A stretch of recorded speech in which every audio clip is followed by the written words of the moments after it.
Pierre Poilievre. Pour plusieurs, c'est le chef du gros bon sens dont notre pays a besoin. Pour ses parents enseignants, c'est le petit gars qu'ils ont adopté et élevé dans leur petite maison. Pour son père, c'est le fils qui l'a enseigné le français et qui l'a emmené au party de hockey aux petites heures. Pour ses voisins, c'est le jeune camelot qui livrait le journal le matin.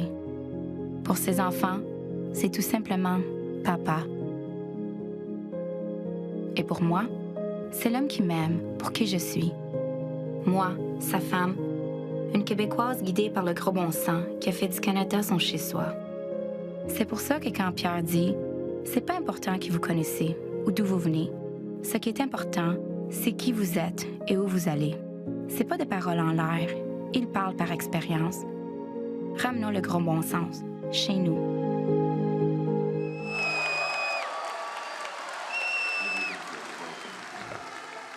Unaffordable, unsafe, divided. But we can put the pieces back together with a government that lives within its means, leaves more in your pocket, and lets you get ahead, that protects our streets and unites our people in the Canada we know and love. Let's bring it home.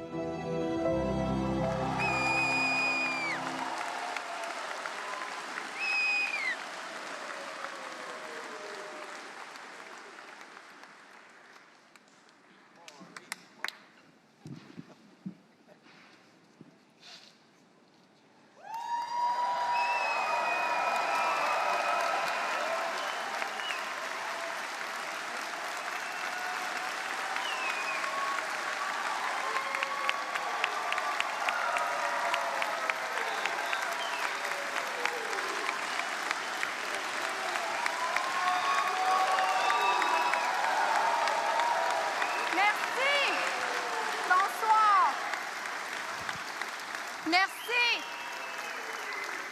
Merci. Bonsoir. Merci tout le monde. Thank you, everyone. Tout d'abord, j'aimerais commencer en mentionnant l'importance que cela a pour moi que cet événement soit ici, au Québec. Ça, c'est mon petit garçon. Il veut être avec maman. Il y a presque un an, jour pour jour, je me retrouvais sur une scène similaire à présenter mon mari en tant que nouveau chef du Parti conservateur. Cela fut aussi une opportunité pour moi de me présenter à vous, au Canada et au Québec. Certains ont été surpris de m'entendre parler français aisément.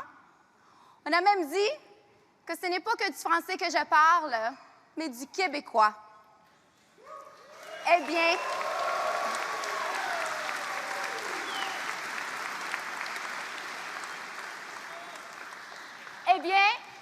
c'est bel et bien le québécois que je parle, car je me souviens que c'est le Québec qui a accueilli ma famille et moi quand nous avons immigré au Canada. Je me souviens que c'est au Québec que j'ai grandi, où je me suis épanouie. Je me souviens que c'est la culture québécoise que nous avons d'abord adoptée. J'ai grandi en écoutant des groupes de musique, tels le Koumé, les colloques, dogmatiques, et des émissions de télévision, telles La Petite Vie, Watatata, Un gars, une fille, et j'en passe. Je me souviens que c'est le Québec qui est devenu mon chez-moi grâce aux Québécois qui nous ont accueillis et qui m'ont fait sentir ici, chez moi, sans différence.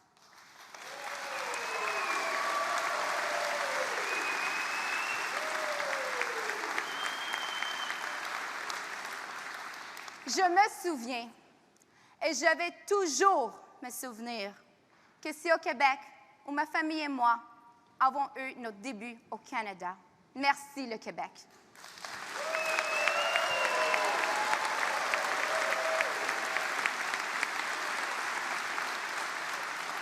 I'm very happy to be here in Quebec. Quebec welcomed my family and I when we immigrated to Canada. And I'm thankful for the warmth welcome and the opportunities we had. Almost 1 year ago, I find myself on a similar stage, introducing my husband as our new leader.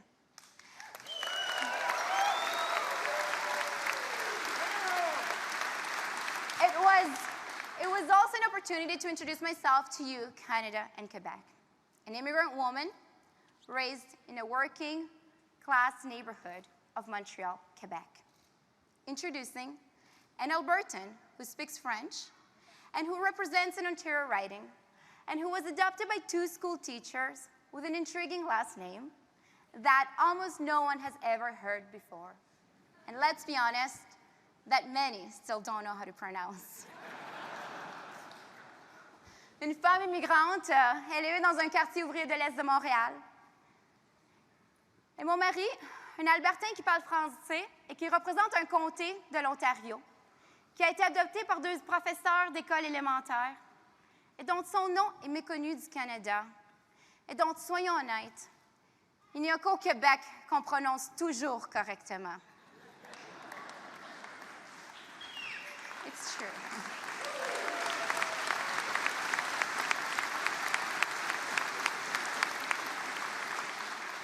That unity that we have is what we want for our Canada, where regardless of your region or your background, we are all Canadians, united through our common values, through our love for our true North, strong and free.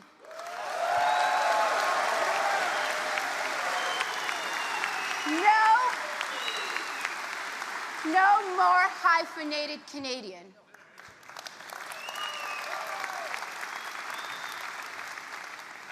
I was raised by parents living paycheck to paycheck.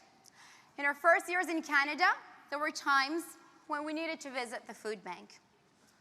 Our first Christmas gift were a donation by the St. Vincent Paul organization.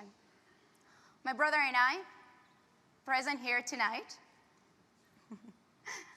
Louis, we both started playing organized sports only when we both started working at McDonald's because we had to pay for it ourselves. Our parents couldn't afford it. Soccer and flag football avec les Patriotes de Pointe-aux-Trembles. It's still among my favorite childhood memories. Nos débuts au Canada étaient difficiles, mais pour ma famille, c'était un sacrifice qui en valait la peine pour leur futur de leurs enfants. Il en valait la peine car ils voyaient avec optimisme vers l'avenir. El sacrificio que hizo mi familia en tant qu'inmigrantes, de dejar todo atrás y empezar desde cero. Fue un sacrificio que a la época valió la pena por el futuro de nosotros, sus hijos. Pero hoy en día, el sueño canadiense se está evaporando. Estas oportunidades ya no existen. Señores y señoras, necesitamos un cambio hacia el sentido común.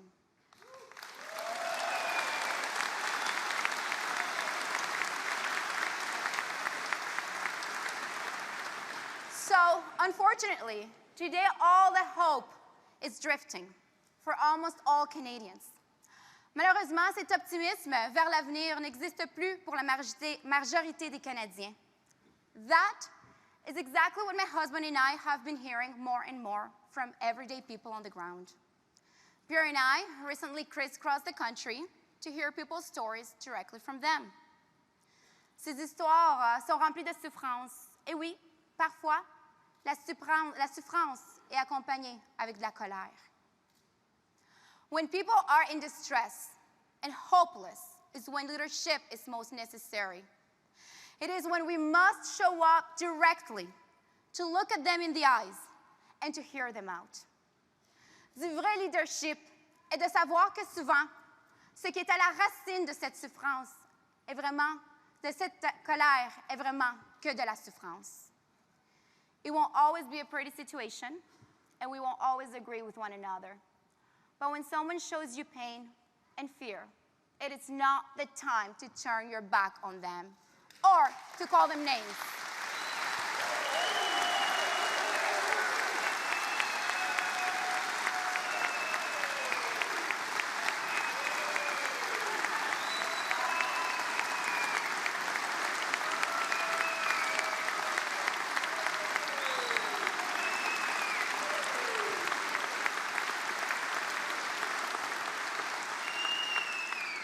chacun d'entre vous mérite d'avoir sa voix entendue haut et fort, même lorsque cela peut causer des inconvénients, même lorsque nous sommes en désaccord. Oui, notre pays souffre actuellement. Non, vous ne devrez pas rester silencieux. During our journey crisscrossing the country, I was there, not just as Pierre's wife. I was there as the mother of 2 young children. I was there as a sister to 5 incredible siblings. I was there as the daughter of a hardworking immigrant who gave all up for what was the Canadian dream.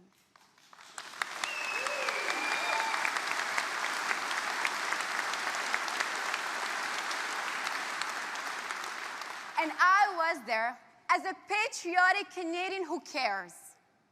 J'ai fortement ressenti toutes les histoires que les gens ont partagées avec nous. A distressed mother in Northern Ontario who initially showed up with anger, but quickly showed her pain as she shared with me how she just lost her 2 sons, her only children, to a drug overdose. Un fils qui a perdu son père au suicide, car la responsabilité financière sur ses épaules en devenait trop lourde à porter. Seniors who lost their homes in Penticton because they can no longer afford life because of skyrocketing inflation in their fixed income. Les histoires se suivent, les unes plus dévastatrices que les autres. Ce sont de vraies histoires. Ce sont de vraies personnes. So the job ahead is great, and it is not an easy one, but it is a very important one. Donc, la tâche devant nous est grande. Et ça ne sera pas une tâche facile, mais ça en est une de grande importance. Most of you get to watch my husband in action in the thick of it. I get to watch him behind the scenes.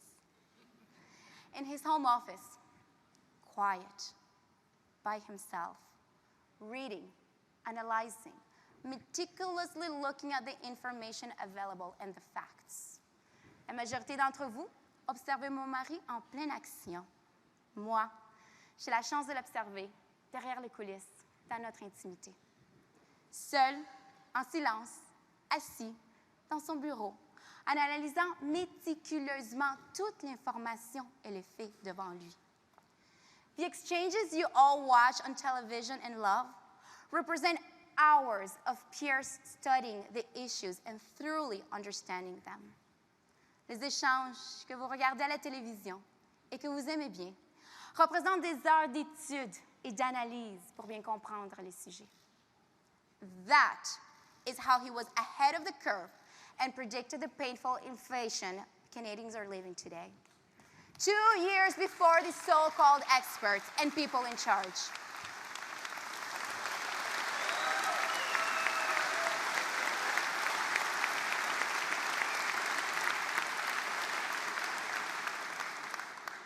C'est ainsi qu'il était bien en avance de tout le monde lorsqu'il a prévu l'inflation dévastatrice qu'on vit aujourd'hui.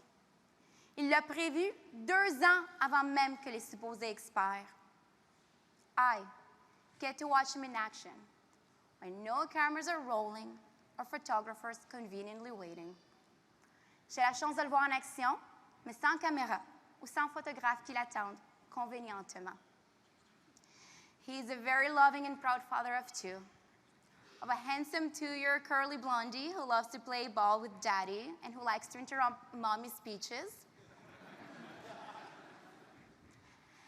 and a beautiful princess of almost 5 years old with special needs who needs her daddy's love and protection. Il est un fier père affectueux de 2 enfants, d'un beau petit bonhomme de presque 2 ans, avec une petite touffe de cheveux frisés blondes, qui adore jouer au ballon avec papa, et d'une belle petite princesse de presque 5 ans, avec des besoins spéciaux, et qui a donc besoin de l'amour et de la protection de son papa.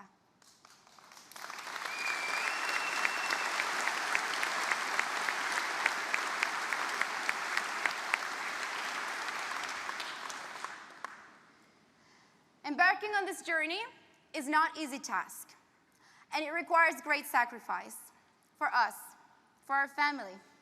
Being away from our babies has not been easy.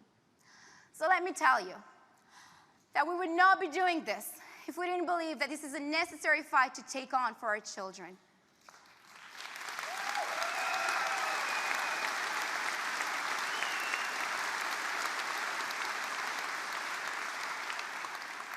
But whenever I think we have it tough, I remember the extraordinary people that carry the country on their shoulders.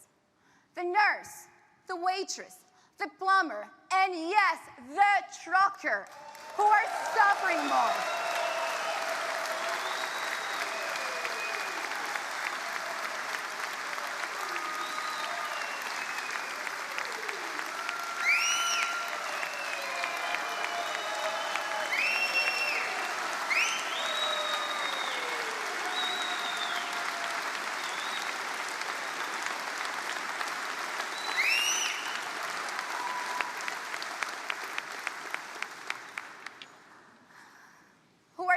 More and can't even afford a roof over their heads and food on the table and gas in their tanks. S'embarquer dans cette aventure n'est pas une tâche facile et c'en est une remplie de sacrifices pour nous, pour notre famille. Ce n'est pas facile d'être loin de nos enfants. Alors laissez-moi vous dire que nous ne ferions pas ceci si nous ne pensions pas que cette bataille est nécessaire pour leur futur de nos enfants. Mais quand je pense à ces difficultés, je me souviens des gens extraordinaires qui portent notre pays sur leurs épaules. L'infirmière, la serveuse, le plombier, et oui, le camionneur qui souffre.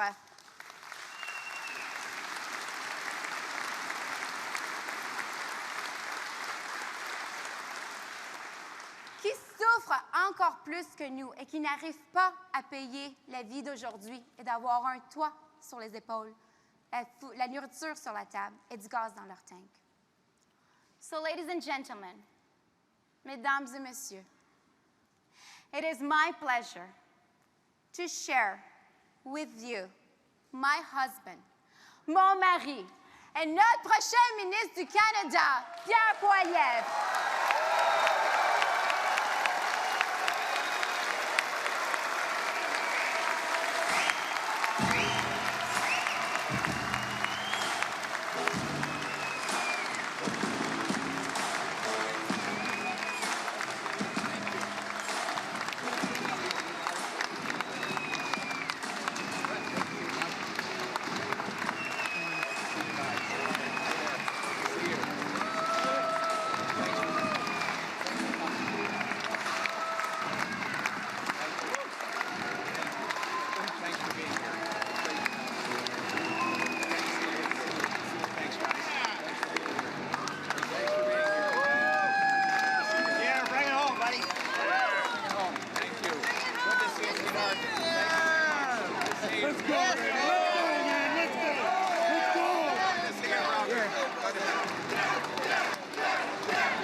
Wow.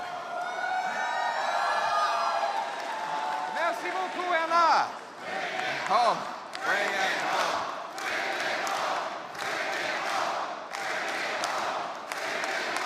Thank you. Thank you. Bring it home. Bring it home. Merci beaucoup, Anna. Merci beaucoup, Anna. Merci à la petite fille de Pointe-aux-Trembles. Je me souviens de la première fois que j'ai vu Anna il y a plus de 10 ans. Pendant quelques secondes, je ne pouvais même pas respirer.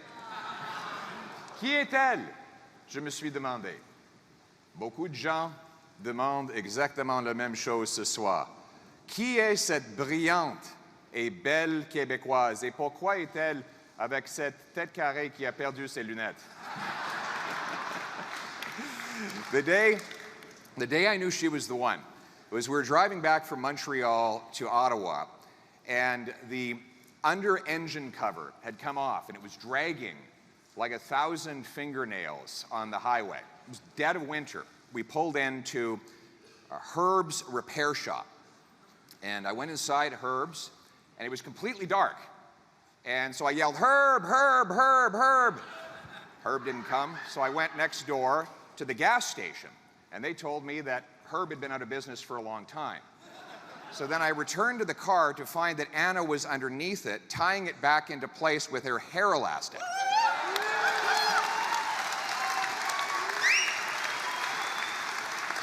And it stayed in place all the way to the mechanic shop in Ottawa, where they told us we could just leave it that way because she had tied it so strongly.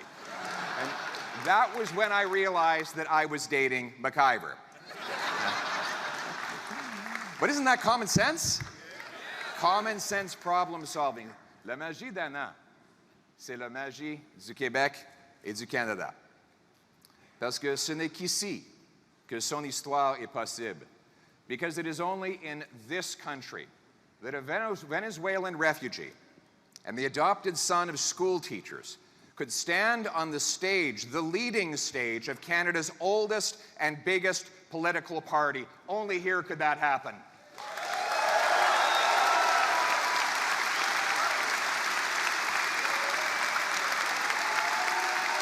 Only in Canada. Only in Canada. Only in our country.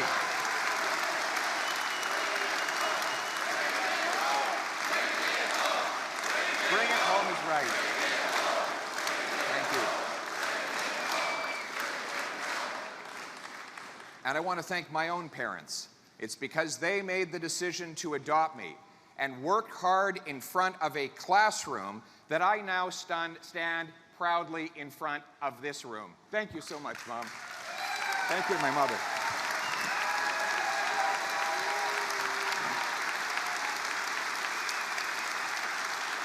Mais ce qui est extraordinaire dans cette histoire, c'est que c'est ordinaire. L'endroit d'où vous venez ne détermine pas où vous allez. The promise of Canada was that a kid could start anywhere and get anywhere. Hard work used to get you a powerful paycheck that bought you good food and a decent home and retirement in a safe neighborhood and a free country. And every generation was just a little bit better off than their parents. That was the promise of Canada. And that is the most important promise Justin Trudeau broke. You see, because politicians often break their own promises, but this is different. This promise didn't belong to him. This promise belonged to all of us.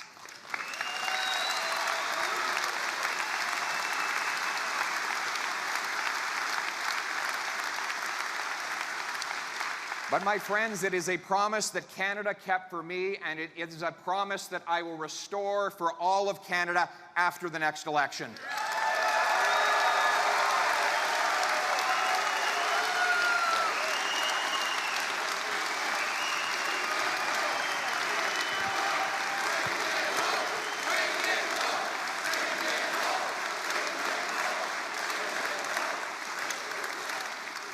Now, we don't know when that election will be, but when it comes, Canadians will have only two options: a common-sense conservative government that frees hardworking people to earn powerful paychecks that buy affordable food, gas, and homes in safe neighborhoods, or a reckless coalition of Trudeau and the NDP that punishes your work, takes your money, taxes your food, doubles your housing bill, and unleashes crime and chaos in your neighborhood. Laissez-moi répéter. Le choix, c'est un gouvernement conservateur, guidé par le gros bon sens, qui défend des Canadiens qui travaillent fort afin qu'ils gagnent plus et paient moins pour la nourriture, l'essence et le logement. Ou Justin Trudeau et le Bloc, qui punissent votre travail, prennent votre argent, taxent votre nourriture et doublent le prix de votre logement. Et soyons clairs, beaucoup de ces politiques sont rendues possibles grâce à l'appui du Bloc. Si les Québécois veulent se débarrasser de Justin Trudeau pour de bon, seul le Parti conservateur peut le remplacer pour vrai.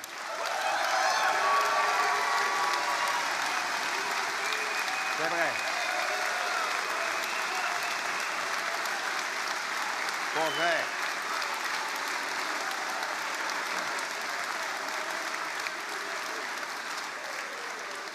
C'est donc un choix entre un pays où les gens qui travaillent fort réalisent leurs rêves ou un pays où le gouvernement divise entre bons et mauvais Canadiens. Un gouvernement qui se mêle de tout, mais qui n'est bon dans rien. Where people get ahead based on merit and smarts, not based on entitlement or inheritance.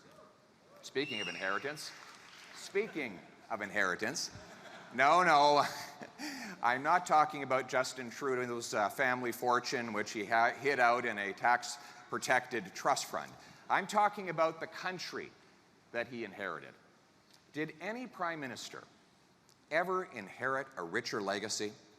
Did any prime minister ever squander it so thoroughly? Think back to how he lived when Justin Trudeau was elected. No, really, think. Interest rates and inflation were rock bottom. Taxes were falling faster than in any time in Canadian history. The New York Times had calculated that Canada's middle class, for the first time ever, was richer than America's middle class. Thank you, Stephen Harper.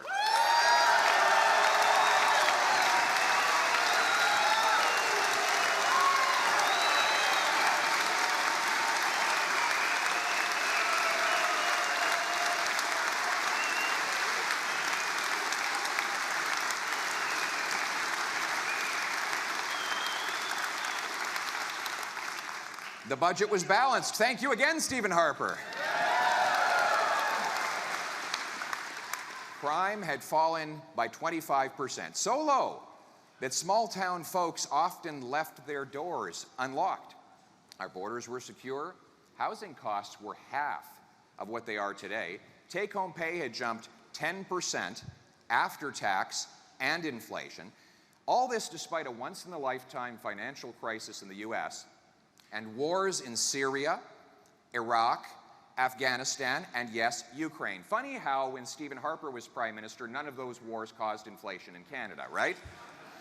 Yes, when Justin Trudeau took over, Canada was rich, affordable, and safe.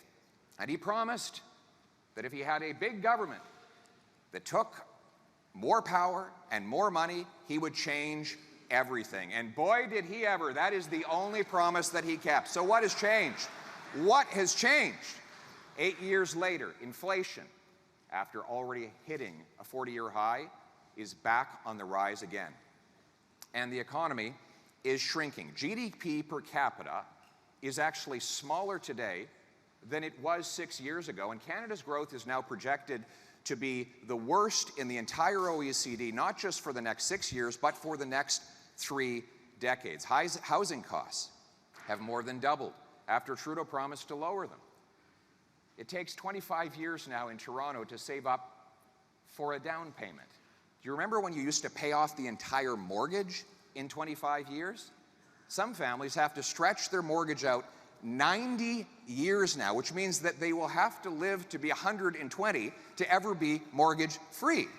Under Trudeau, Canadian homes cost over 50% more than US homes, and you can now buy a castle in Sweden for a lower price than a 2-bedroom in Kitchener. It's almost incredible to say these things, isn't it? But this is life after 8 years of Trudeau. Toronto is now ranked the world's worst housing bubble, and Vancouver is the third most unaffordable housing market in the world. Worse than New York City, worse than London, England, worse than Singapore, a tiny island with 2,000 times more people per square kilometer than Canada. Meanwhile, Trudeau's carbon taxes forced 1.5 million people to food banks, and it caused a fifth of all people to skip meals.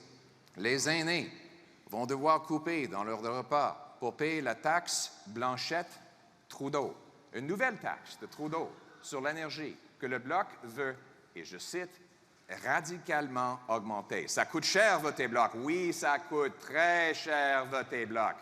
Trudeau.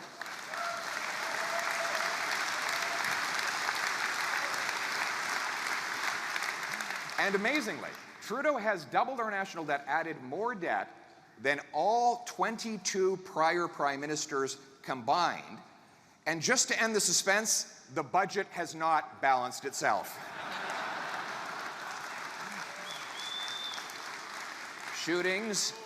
Shootings, gang killings, overdose deaths have all doubled. Trudeau is spent, and Canada is broke. Or broken. Now, he's objected to that term before, but actually, he agrees with it. Justin Trudeau and I agree that things are broken. We just disagree on what and who broke it. You see, he blames the country itself. He blames Canada. He says our country has no core identity. By the way, my daughter keeps heckling me over there. She does this at home all the time. She's preparing to be a member of Parliament, so...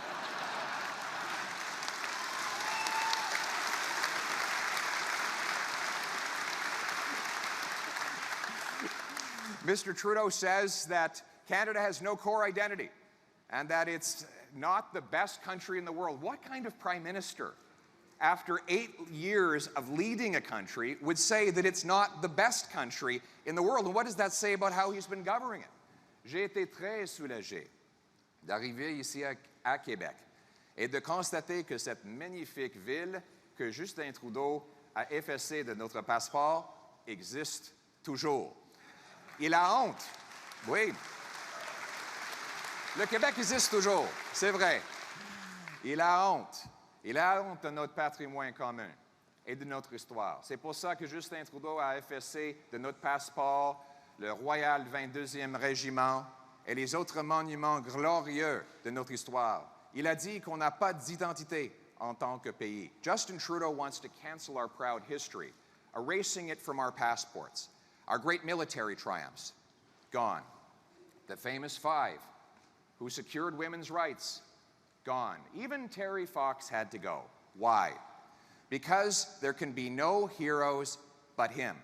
So he replaced these images in our passport with an image of himself swimming as a boy at Harrington Lake and pictures of snowflakes in honor of members of his Liberal cabinet.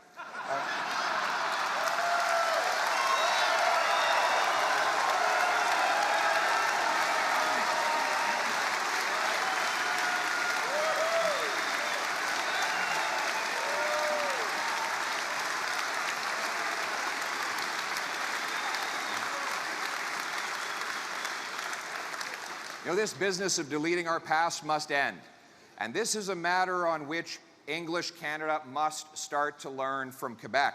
Quebecers, and I'm saying this deliberately in English, do not apologize for their culture, their language, and their history. They celebrate it, and all Canadians should do the same.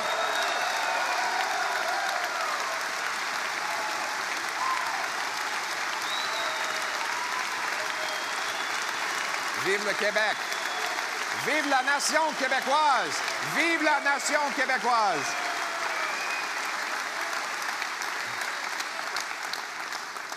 Les Québécois se battent pour préserver leur langue et leur culture. Mon père, qui a des origines canadiennes-françaises, me promettait que le Père Noël allait être plus généreux si j'étais capable de rédiger mes listes de souhaits en français. Mais malgré ça, j'avais perdu mon français pendant mon adolescence à Calgary et je travaille chaque jour pour l'améliorer. C'est pour ça qu'Anna et moi sommes déterminés à parler français à nos enfants, à les envoyer à l'école en français. C'est aussi...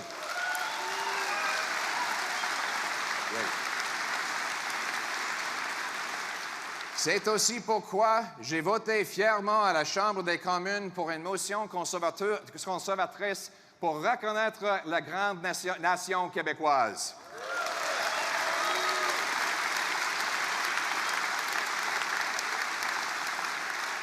Et c'est pour ça que je serai toujours un allié du Québec, du peuple acadien et de tous les francophones à travers le pays.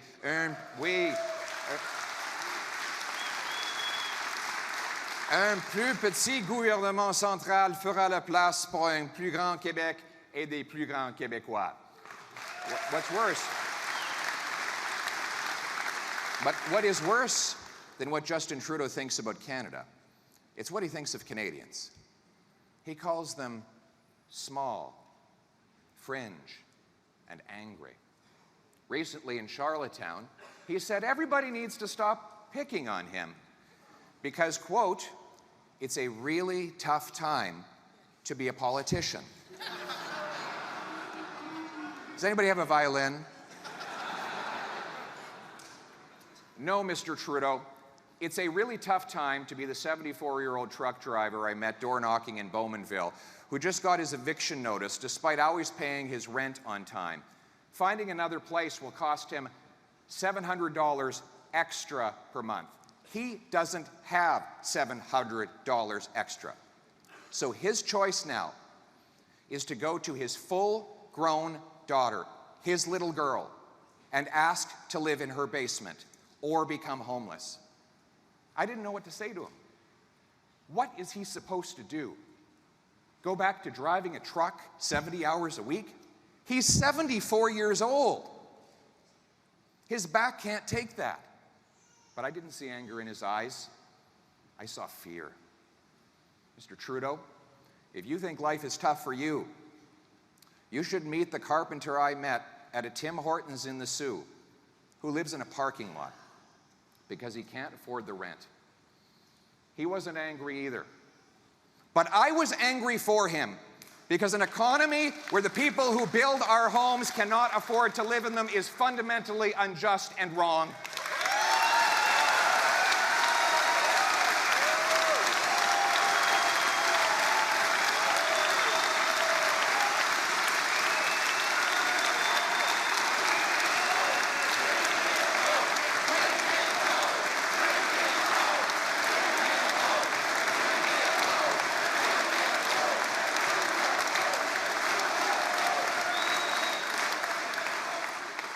La famille qui a vu ses paiements d'hypothèque augmenter de 1 000 $ par mois, elle n'est pas fâchée non plus. Elle a simplement peur de ne pas pouvoir payer pour garder le toit au-dessus de sa tête. If the Prime Minister thinks he has it tough, he should talk to our youth. Almost all of them. We have youth here today, right? Yes, we do. Almost all the young people I meet these days, they have 2 jobs, sometimes 3. Not to save up for a home, they've long ago given up on that goal, but just to avoid getting evicted. They'd love to have kids, but they're running out of time and there's nowhere to put them in their $1,500 a month studio apartment. 8 years ago, their eyes beamed with possibility. Now they have big black bags under their eyes as they drop off another midnight Uber Eats delivery, their 3rd job. Mr. Prime Minister, our youth are not angry. They're too exhausted to be angry.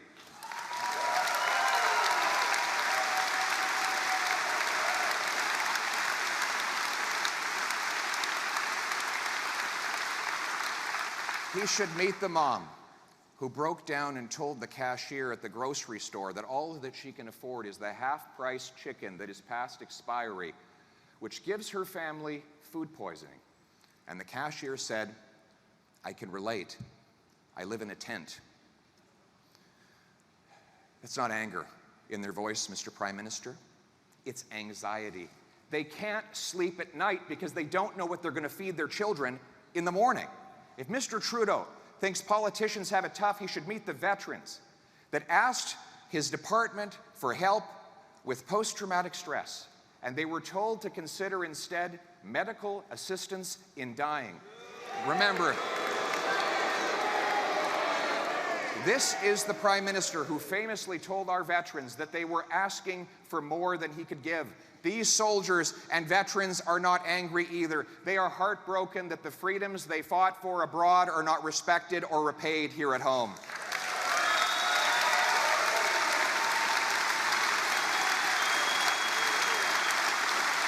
For our veterans, for our veterans,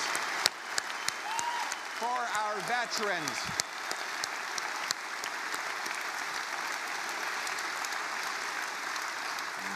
And instead of apologizing to these people for the hell he's put them through, Mr. Trudeau instead calls them names. He wants Canadians to blame each other and not him. He divides divides to distract using race, religion, region, sexuality.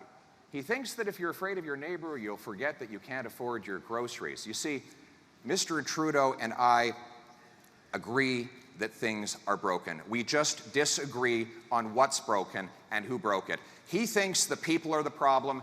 Canadians know he is the problem.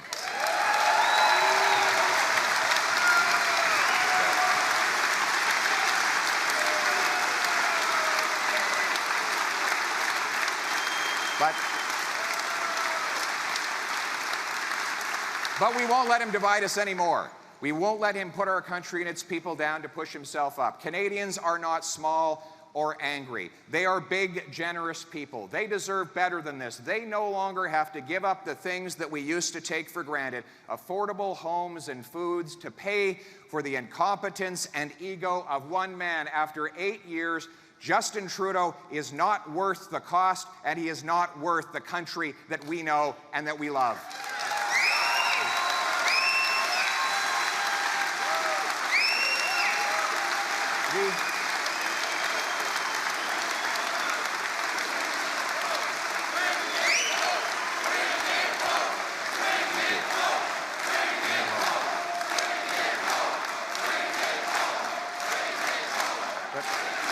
You know the hopeful thing in all this? The hopeful thing is we know what the problem is. And we know it can be fixed. Because life wasn't like this before Trudeau, and it won't be like this after he's gone, which proves that we can turn the hurt into hope. Ladies and gentlemen, we will do this with a Prime Minister that unites all of our people, that casts aside the things that divide us, and focuses instead on the things that we have in common. A Prime Minister that opens his arms and wraps them around every single Canadian, every region, with every story, because we have one common future that we share together, right?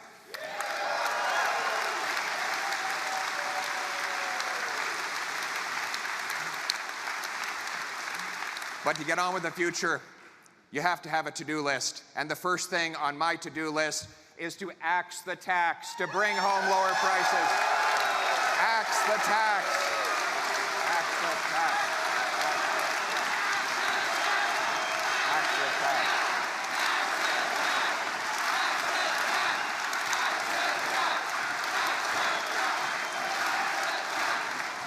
Axe the tax. On va abolir la taxe Blanchet-Trudeau. The carbon tax is not just a tax on gas and heat. It's a tax on food. After all, if you tax the farmer who makes the food and the trucker who ships the food, then you tax all who buy the food. And now Trudeau and Jagmeet Singh want to quadruple the tax to 61 cents a litre,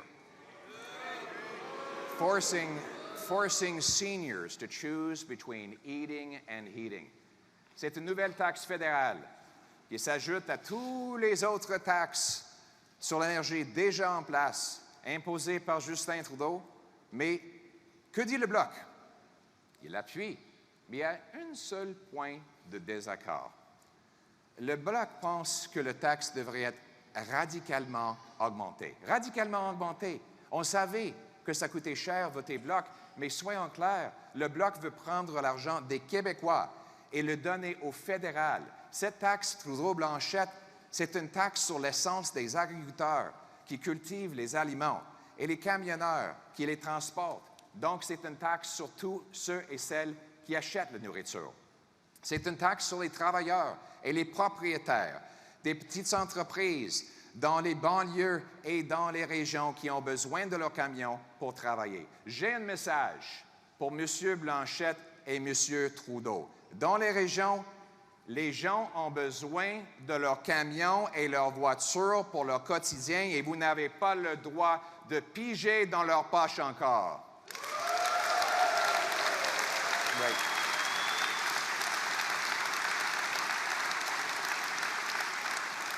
Je vais non seulement abolir la taxe Blanchette-Trudeau, mais je vais mettre fin à la guerre contre l'auto. C'est ça le gros bon sens.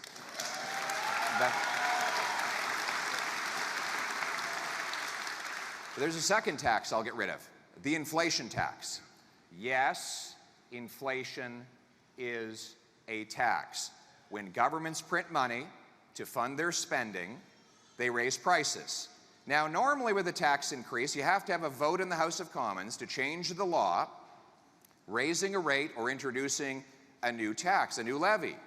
That is a rule that has lived for 800 years since the Magna Carta required the Crown get the consent of the people before taking their money.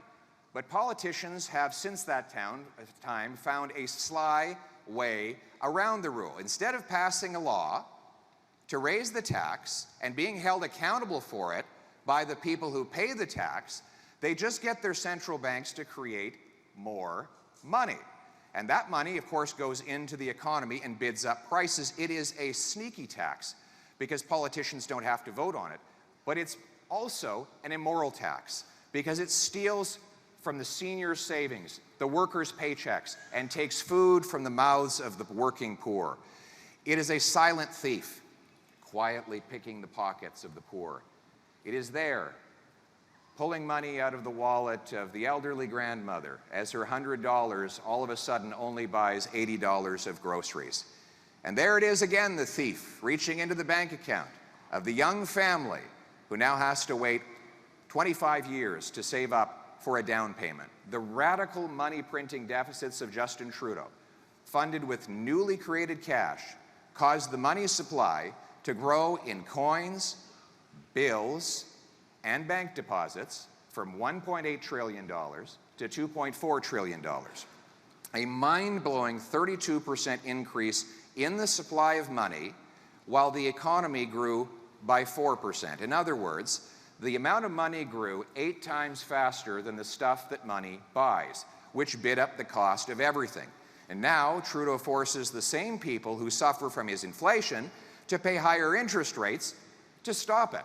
Recently, former Liberal Finance Minister John Manley said Trudeau's deficits were pressing on the inflationary gas pedal, which forces the Bank of Canada to press on the brakes with higher interest rates. These higher rates now collide with the very over-indebted families who the government encouraged to take on overpriced mortgages to buy overly expensive homes. Time is running out for these families.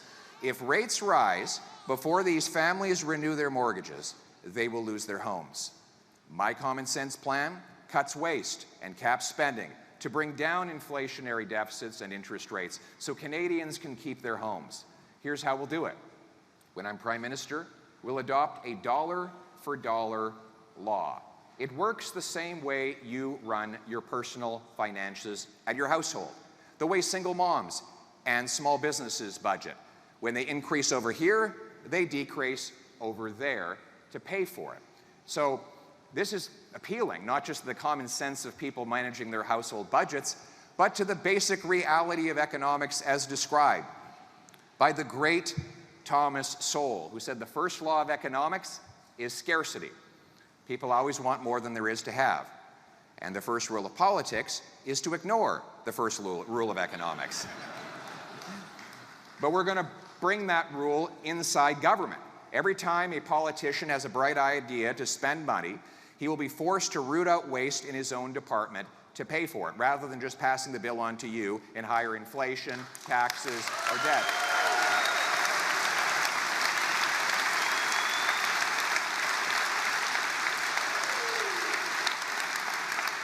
Speaking of waste, we will cut waste. We will get rid of the wasteful and pointless $54 million ArriveCan app.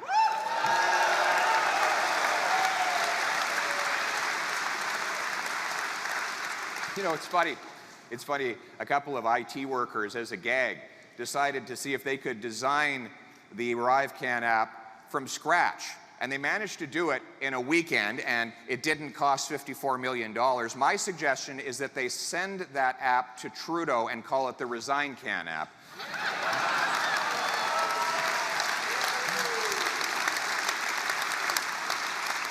We'll end the $35 billion infrastructure bank that, despite paying bonuses to executives, has not completed a single solitary project yet.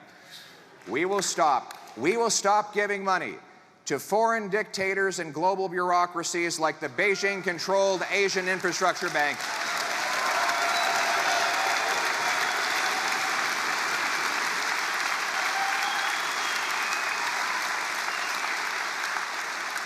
Trudeau gave the Asian Infrastructure Bank $250 million of your tax dollars to build the same pipelines and highways over there that we can't build over here. When I'm Prime Minister, there will be no more of our money going out of this country to most multinational bureaucracies that are corrupt or foreign dictators. We will bring home our money for our people in this country.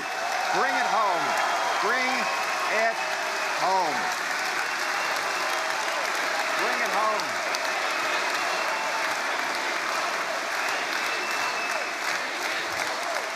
Water.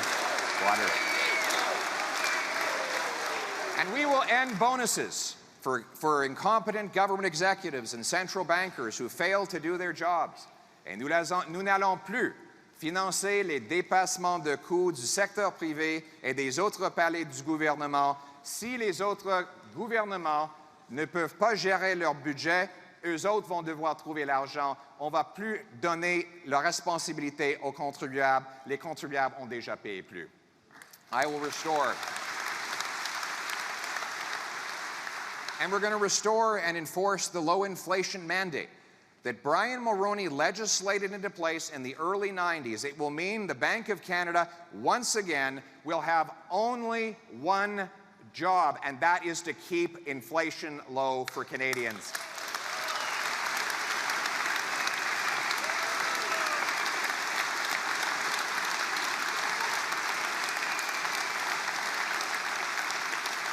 You know, it's funny that balancing the budget to keep inflation and interest rates low was the unanimous policy of all the major political parties at all levels of government for 30 years, right up to the radical departure under Mr. Budget's balance themselves. Think about it. Mulroney, in fairness, Chrétien, Martin, Harper, even NDP provincial governments believed that budgets needed to be balanced, not for the accountants, but to protect future funding for our schools, hospitals, and roads. That common sense consensus drove down debt, inflation, unemployment, while growth rocketed up to quarter-century highs. And many common sense grassroots liberals and New Democrats still believe it today, even if their out of touch leaders do not. Ici, même au Québec, sous le leadership de, par exemple, Lucien Bouchard, un souverainiste, il a équilibré les budgets pour préserver les programmes sociaux. L'heure est venue de rétablir ce consensus fondé sur le gros bon sens pour vaincre l'inflation et pour protéger notre avenir. Instead of creating more cash, we should create more of what cash buys. Grow more food, build more homes, and produce more resources right here in Canada. Bring it home.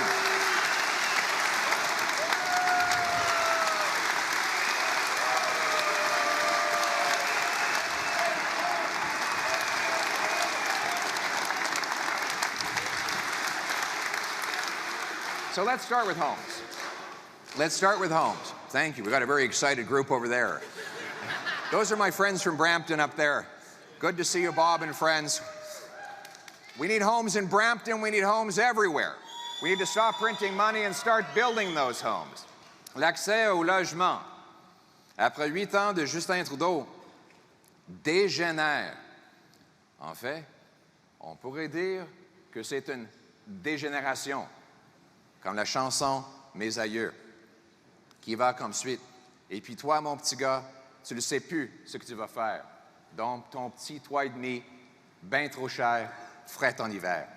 Il te vient des envies de devenir propriétaire et tu rêves un jour d'avoir ton petit lopin de terre. N'est-ce pas? Un petit lopin de terre. Un petit lopin de terre.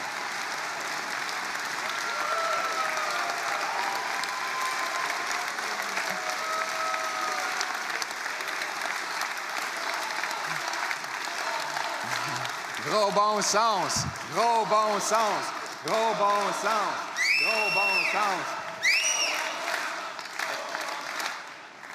Et c'est une belle mélodie des générations. Mais pourquoi pas un petit lopin de terre? C'est le moindre des choses qu'on devrait avoir si on travaille fort et si on possède un énorme montant de terrain vide ici au Canada. N'importe qui devrait pouvoir acheter une maison. En fait, ça devrait être l'endroit le moins cher d'acheter une maison. In fact, given our land mass, this should be the cheapest place in the world to own a home. In fact, there are only 4 countries on planet Earth that have more land per capita than we do. So with all this land, why is it that we have the fewest homes per capita in the G7? Well, the answer is that we built fewer homes last year than we did in 1972. Our population has doubled, and we're building fewer homes. Now, let's figure out why that is. What do you think is the most expensive thing that goes into building a new home in, say, Vancouver? Labor? Lumber? Land? Nope. Government. And we know this because C.D. Howe did a study where they compared the cost of materials, labor, land, and profit to the final sale price. And there was a $1.3 million gap between them. In Toronto, it was $350,000. That gap is the taxes, the delays, the consultants, the lawyers, the charges, the fees, the zoning changes. On and on it goes. These costs drive up the price of Canadians to buy a home. Canada has the second slowest building permits in the OECD. The UK and US offer building permits 3 times faster without compromising safety. Une autre étude montre que l'Hôtel de Ville à Montréal a empêché la construction de 24 000 nouvelles maisons et appartements. The city of Winnipeg had to be slapped down by the courts because they blocked 2,000 homes right next to a transit station that was built specifically for those homes. And what is Trudeau's response? He gives these local bureaucracies more money to build themselves up and block homes. He has not built homes, he's built bureaucracy.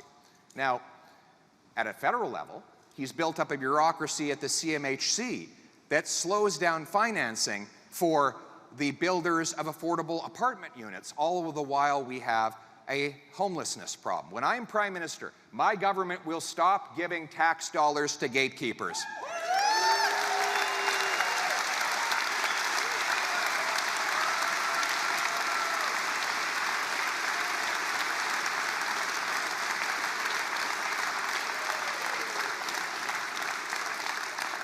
My common sense plan is to have a new funding formula that links the number of federal dollars cities get for infrastructure to the number of houses they allow to be completed. More specifically, we will require big cities permit 15% more home building per year or lose federal infrastructure money. Pas de logement, pas d'argent fédéral. 2, those that beat the 15% target will get a building bonus, right? Incentives work, and we will pay for results, for roofs over heads and keys and doors, not for promises. Je vais payer pour les résultats et non pas pour les promesses. To get federal funds for transit stations, cities will be required to permit new high-rise apartments all around future transit stations that are funded by the federal government so that our seniors and our students can live right next to the bus and train. And I will sell off 6,000 federal buildings and thousands of acres of federal land so that we can build. Build.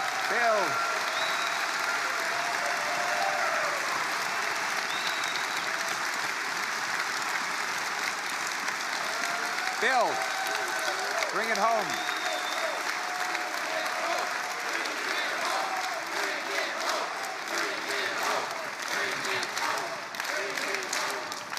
You know, it just warms my heart to think of the beautiful family rolling up in their U-Haul to their wonderful new home in the former headquarters of the CBC.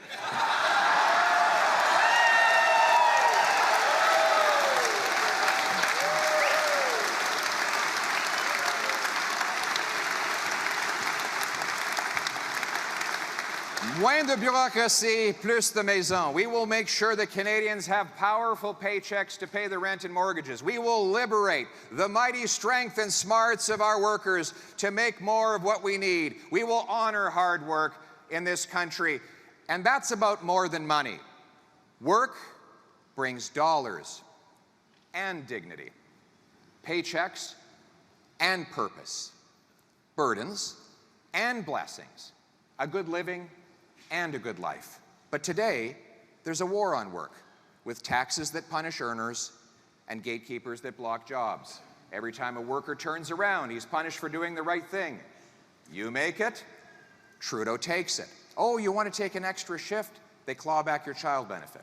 You get a bonus. They bump you into a higher tax bracket and take away your reward. You're on disability. You want to get a job? They take away your medication. You're an immigrant doctor. Forget it. You're stuck on minimum wage with no way to prove your qualifications. A single mother in Ontario earning $50,000 a year who goes out and earns another dollar loses 96 cents to clawbacks from the federal, provincial, and municipal governments. Une mère monoparentale au Québec pourrait perdre 80% du prochain dollar qu'elle gagne. The experts call this the marginal effective tax rate, or meter. You've heard of a parking meter, right? You pay to park. A work meter is when you pay to work, right? No good deed goes unpunished. Ça me rappelle de l'histoire du garçon qui demandait à son père, « Papa, c'est quoi une déclaration d'impôt? » Papa répond, « C'est l'inverse de ton bulletin scolaire. Quand tu as fait bien ton travail, t'es puni. » It's true. A tax form is the opposite of your childhood report card. The better you do, the more you get punished, right? But it's not just a matter of money. It's a matter of hope. When people find that no matter how hard they try, they get nowhere, they say, what's the point? They can't move forward. In fact, they can't even see forward. Humans need to progress towards an achievable goal. They need to feel valued and valuable. Le travail, c'est plus que gagner sa vie. Le travail engendre une vie gagnante. Mon plan, fondé sur le gros bon sens, réduira les impôts pour que le travail redevienne payant. My common sense plan cuts income taxes so that you bring home more of each dollar you earn and hard work once again pays off in this country. Bring it home.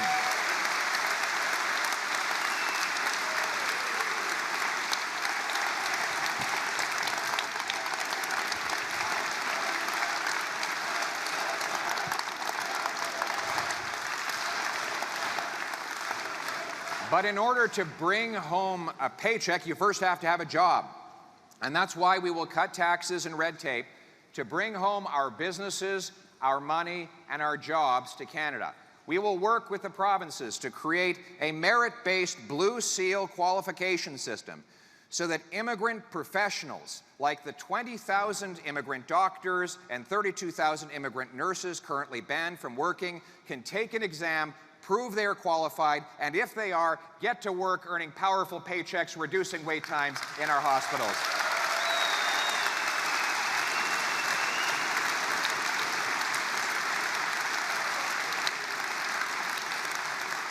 And without apology, we will bring home our energy and resource jobs to this country.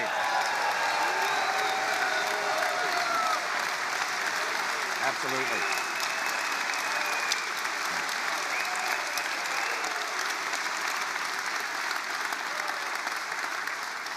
Canada has the know-how to unlock the massive energy in our waters, our rocks, and even our atoms. Yet the Trudeau government has blocked, in different ways, almost every form of energy we have. Yes, we all know that they shamefully killed pipelines in favor of foreign dictator oil, but it's not just oil.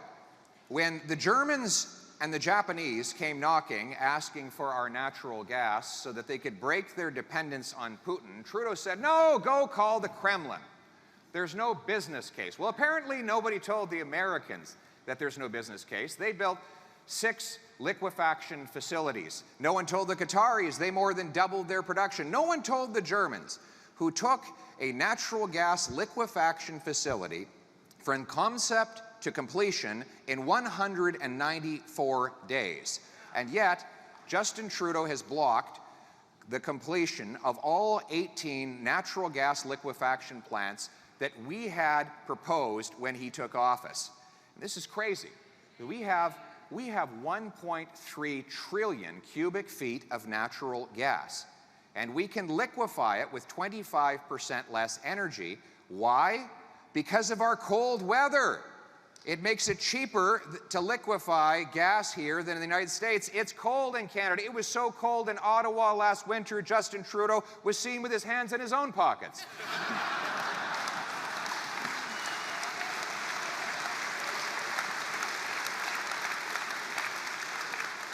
His environment minister has protested against nuclear power, and his fisheries department blocked Nova Scotia from developing zero emissions tidal power from the oceans. And what has all this done for the environment? Nothing.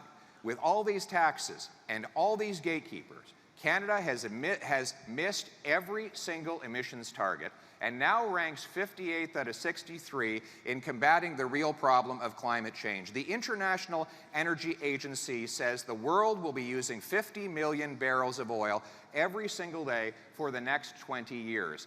And that's under the most restrictive scenarios. And Trudeau and the NDP want that oil to come from polluting tyrants like Iran and Venezuela. I believe that the country that invented the Canadarm and insulin can produce these barrels cleaner and greener than any other country on earth.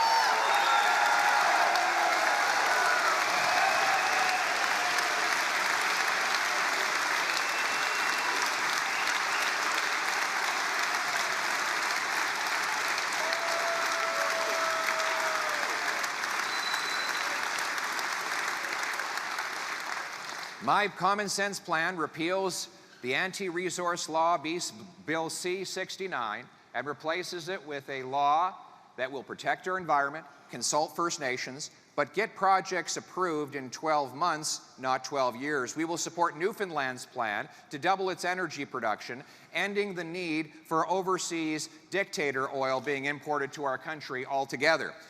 We will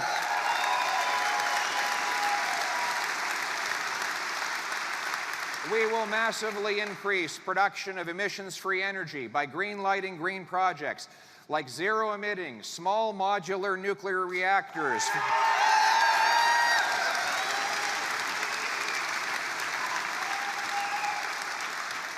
So that New Brunswick, Ontario, Saskatchewan, and Alberta can have this clean energy.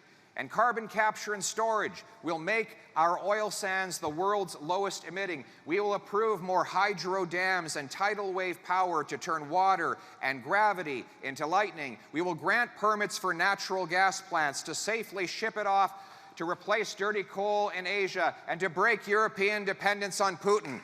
Yes.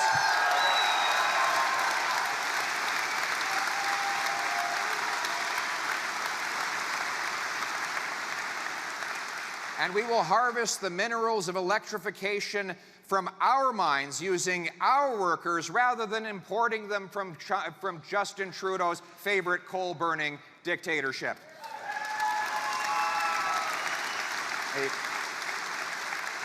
Et je sais qu'au Québec, l'hydroélectricité rime avec fierté et avec raison, le génie québécois en matière de construction de barrages est reconnu mondialement. Mais le Québec aura besoin de 100 TWh supplémentaires d'ici 2050 pour répondre à la demande croissante.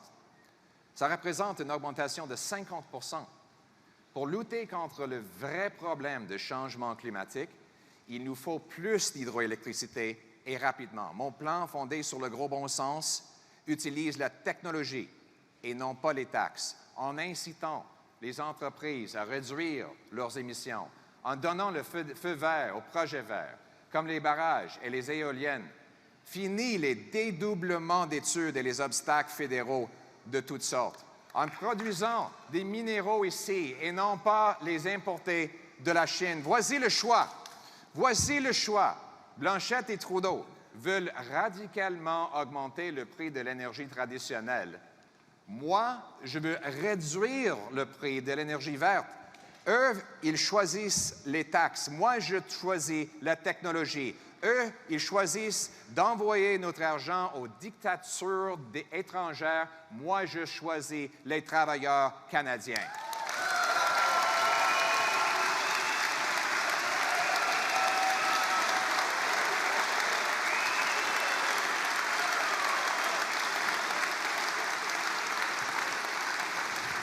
So here's the choice between the costly coalition and my common sense plan. They choose taxes, I choose technology. They push up prices of traditional energy we still need. I'll push down prices of carbon-free alternatives.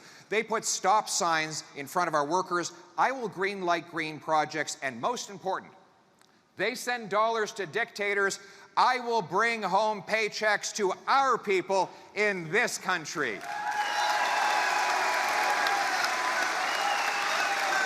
Bring it home. Bring it home.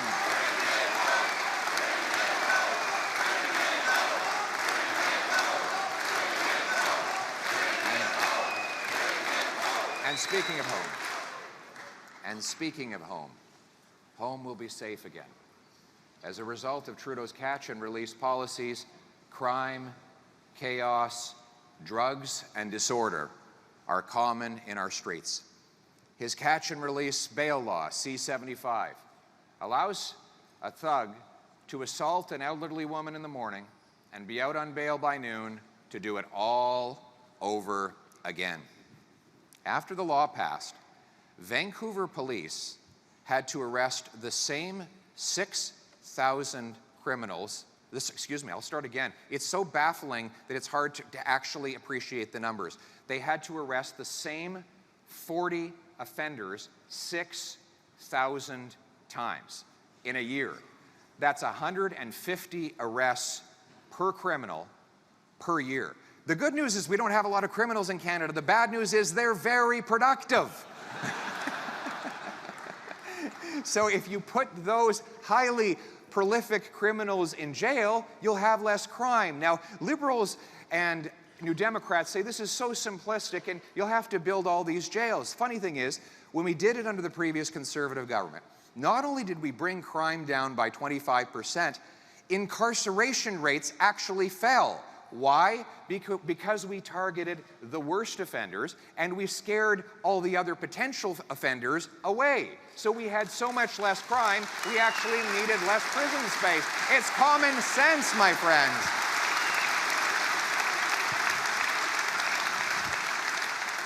Le Bloc a voté en faveur de ce projet de loi de libération rapide des récidivistes violentes, tout en appuyant l'interdiction des armes de chasse. J'ai un message pour Yves-François Blanchette.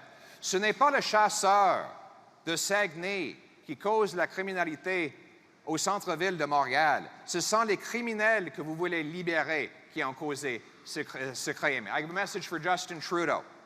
It's not the hunter in Labrador that's shooting up downtown Toronto. It's the criminals you keep releasing. Let's leave our hunters alone and respect our lawful and law-abiding firearms owners.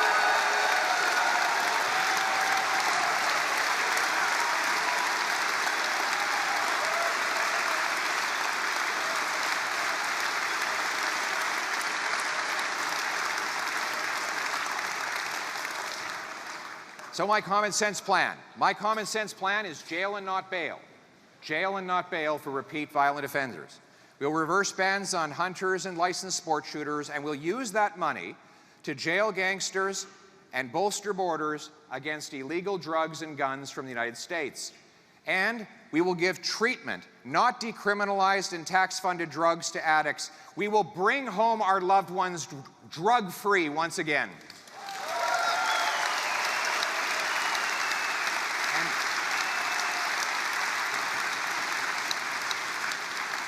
And using the dollar-for-dollar principle, we will pay for it by suing and collecting hundreds of millions or billions of dollars from the corrupt pharmaceutical companies that profited by lying about the dangers and addictiveness of the opioids that have caused this hell on our streets.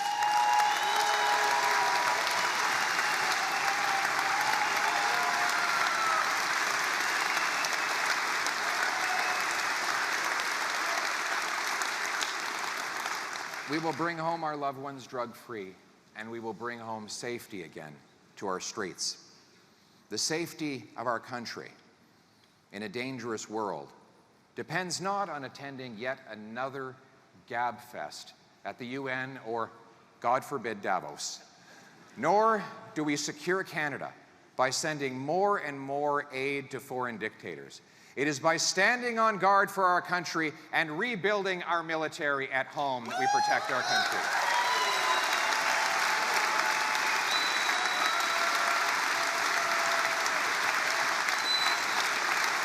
Absolutely. Give it up for our soldiers, sailors, airmen, and veterans.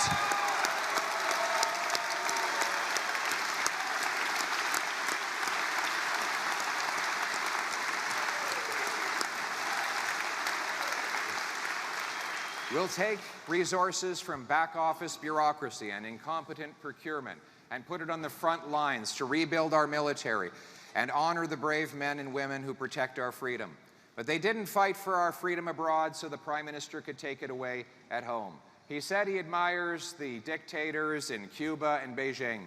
His radical censorship laws, which Margaret Atwood called creeping totalitarianism, and which make news disappear from social media, violate our constitutional freedom of expression. We will repeal Justin Trudeau's censorship laws and restore freedom of speech on campus, online, and everywhere in Canada.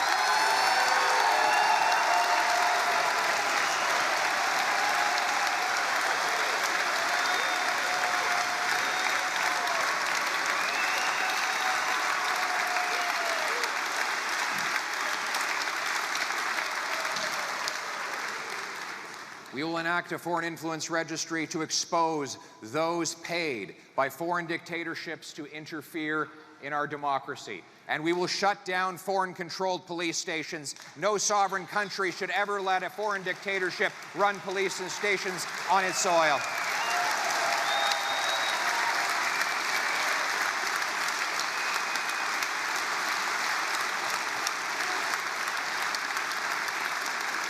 In sum, we will bring home control of our democracy, give people back control of their lives, and make Canada once again the freest nation on earth.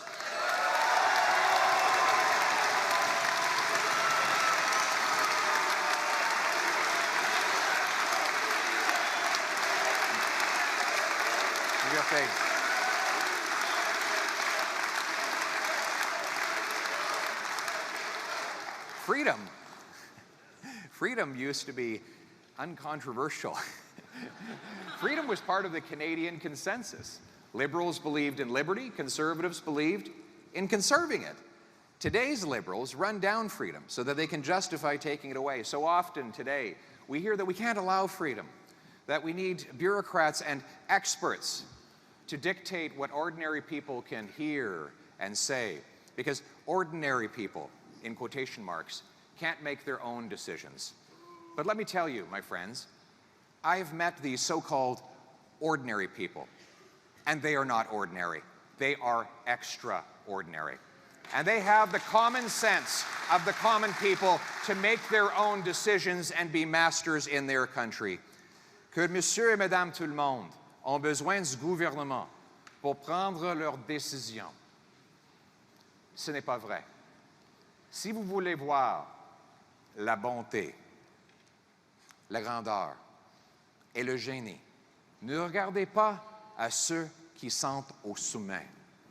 Regardez plutôt les gens autour.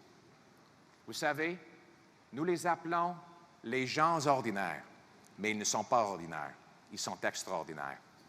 La mère monoparentale qui travaille debout toute la journée, rentre à la maison épuisée, enseigne les mathématiques à ses enfants et équilibre son budget familial avec un salaire minimum. Elle n'est pas ordinaire, mes amis, elle est extraordinaire.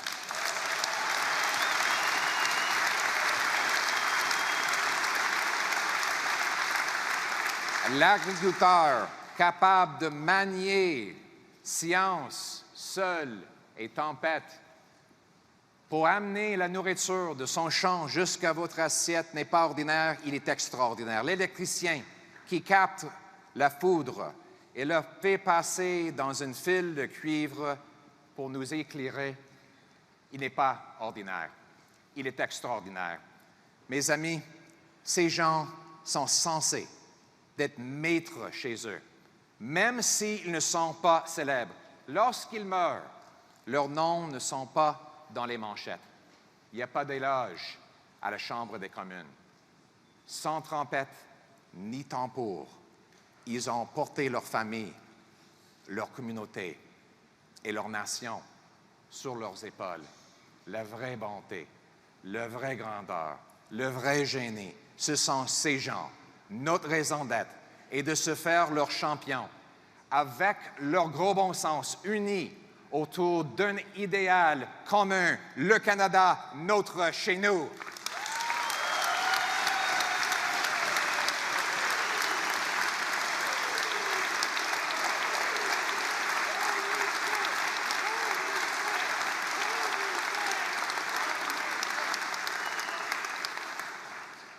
Yet these extraordinary people feel like strangers in their own country, with how horribly things have changed, and with the Prime Minister trying so hard to erase our memories.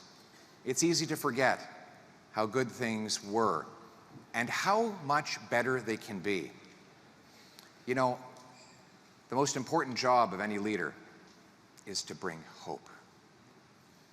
Hope is what Canadians need now more than ever.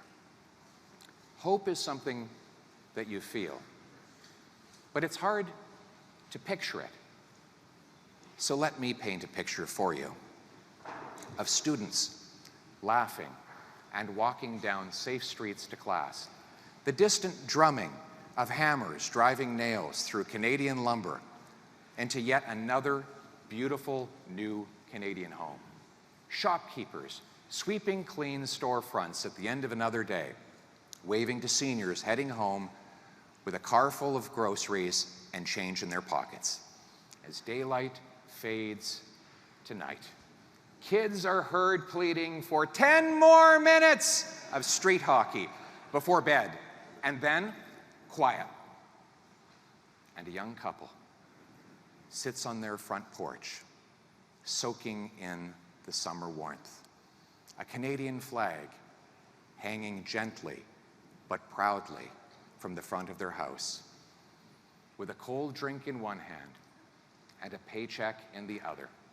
They look into each other's eyes in a way that can only say, the hard work paid off.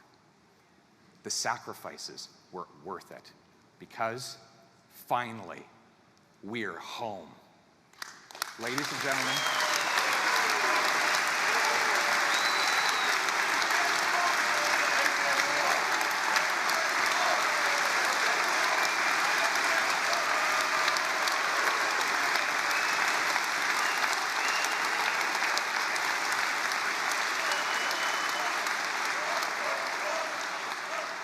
ladies and gentlemen, that is what it means to bring it home. These are our people. This is our country. This is our home, your home, my home, our home. Let's bring it home.